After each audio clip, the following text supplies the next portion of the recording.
आज आपल्याला असं वाटतं की आपण जे पैसे कमवलेत ते कुठेतरी गुंतवावेत आणि त्याच्यावर चांगला परतावा मिळावा, त्यासाठी आपण जोखीम घ्यायची पण तयारी ठेवतो.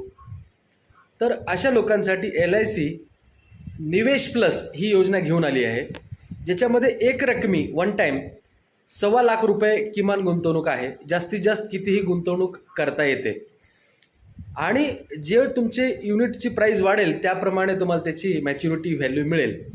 किमान लॉक इन पिरियड 5 वर्षे आहे, म्हणजे 5 वर्षानंतर तुम्हाला कधीही पैसे त्यातनं विड्रॉ करता येतात. पण जेवढं अधिक वर्ष तुम्ही थांबाल तेवढा अधिक परतावा या योजनेमध्ये मिळण्याची शक्यता असते. जास्तीत जास्त मुदत 25 वर्ष आहे, म्हणून आपण जास्तीत जास्त मुदतच निवडावी असा मी तुम्हाला आग्रह करेन. 5 वर्षानंतर तुम्हाला कधीही ते पैसे काढता येतात. अधिक माहितीसाठी नक्की भेटा.